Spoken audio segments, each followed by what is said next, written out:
Assalamualaikum warahmatullahi wabarakatuh. Dengan saya Nasib dari Universitas Pelita Bangsa, kelas Manajemen 18B1 dengan mata kuliah Lembaga Keuangan. Dalam materi ini saya akan membahas definisi bank serta kegiatan usaha yang dilakukan dalam usaha bank ini. Yang pertama itu bank, pengertian bank. Menurut Undang-Undang Republik Indonesia Nomor 10 Tahun 1998 tentang perbankan, definisi bank adalah badan usaha yang menghimpun dana dari masyarakat dalam bentuk simpanan. Selain itu juga menyalurkan kepada masyarakat dalam bentuk kredit dan bentuk lainnya dalam rangka meningkatkan perusahaan dan bergerak dalam bidang keuangan.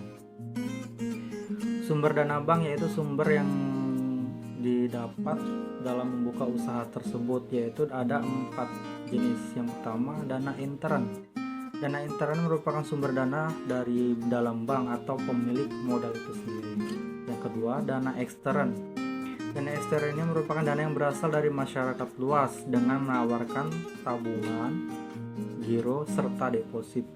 Dana yang ketiga, dana yang bersumber dari lembaga lainnya seperti kredit likuiditas dari Bank Indonesia. Yang keempat, pinjaman antar bank atau pinjaman dari bank luar negeri. Yang selanjutnya, gambaran umum kegiatan usaha dalam bank. Contohnya itu kegiatan-kegiatan yang dilakukan dalam usaha bank itu ada menghimpun dana. Menghimpun dana ini merupakan kegiatan membeli dana dari masyarakat dengan menawarkan berbagai jenis simpanan, contoh tabungan, giro, dan deposito. Yang kedua, menyalurkan dana. Menyalurkan dana ini merupakan kegiatan menjual dana yang berhasil dihimpun dari masyarakat melalui melalui pemberian pinjaman. Contoh, saya menabung di bank. Tabungan saya ini tadi kemudian dikelola oleh sebuah bank untuk disalurkan lagi kepada masyarakat atau perusahaan yang membutuhkan dengan cara kredit dengan bank tersebut.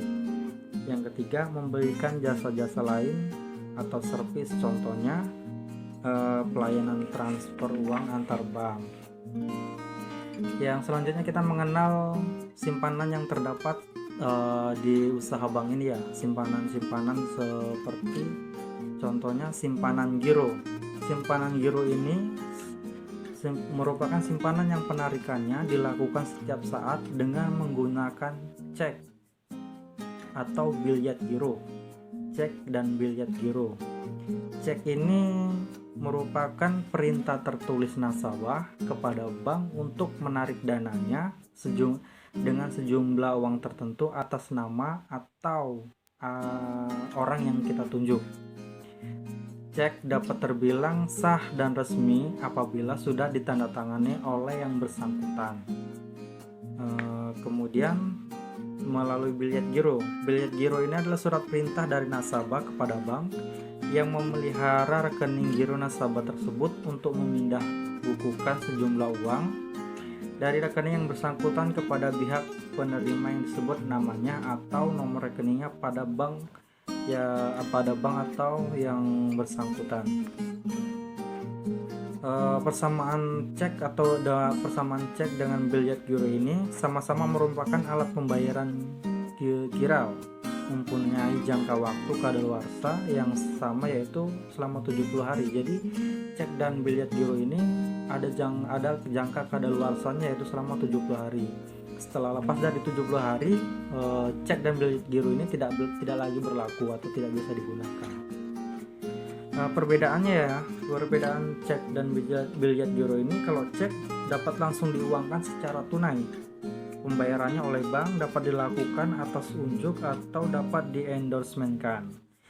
Kemudian kalau bilyet giro ini tidak dapat langsung diuangkan secara tunai, melainkan melalui pemindah bukuan yang dilakukan oleh bank hanya dapat dilakukan atas nama atau tidak dapat di-endorsekan atau kemudian kalau cek itu dikenai biaya materai. Kalau bilyet giro bebas dari biaya materai. Kemudian simpanan tabungan. Simpanan tabungan ini merupakan simpanan yang penarikannya dapat dilakukan menurut syarat-syarat tertentu yang disepakati, tetapi tidak dapat ditarik dengan cek atau biliet giro atau alat lainnya yang dipersamakan. Contoh, saya menabung di sebuah bank. Tabungan saya ini bisa saya tarik sesuka hati saya kapan saja saya mau dengan kesepakatan tertentu. Tidak bisa ditarik melalui cek atau biliet giro, ataupun kita tunjuk orang untuk mengambil tabungan kita. Itu tidak bisa. Ini contoh simpanan tabungan. Kemudian simpanan deposito. Simpanan deposito ini menurut undang-undang yaitu simpanan yang penarikannya hanya dapat dilakukan pada waktu tertentu berdasarkan perjanjian nasabah penyimpanan dengan bank. Deposito ini banyak macam ya, deposito berjangka, deposito automatic roll, atau sertifikat deposito.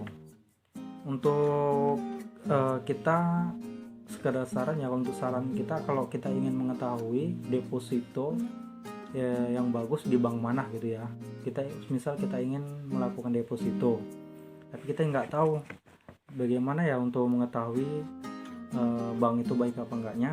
Yang pertama, cari tahu reputasi bank tersebut, reputasinya gimana selama ini gitu. Banyak keluhan nggak dari nasabah-nasabah tersebut dalam menyimpan deposito di bank tersebut. Yang kedua, bandingkan deposito dari semua jenis deposito, bandingkan di mana yang paling tepat kita melakukan deposito terhadap bank tersebut. Yang kedua, waspadailah terhadap bunga yang tinggi. Jangan tergiur dengan bunga yang tinggi. Misal, di bank ini bunganya sekian besar, lalu kita ingin menyimpannya di situ.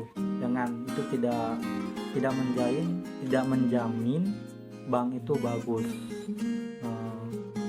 Tidak menjamin deposito kita akan aman ketika bank tersebut menawarkan jumlah bunga yang tinggi. Sekian presentasi dari saya. Apabila ada kekurangan mohon dimaafkan. Assalamualaikum warahmatullahi wabarakatuh. Selamat pagi.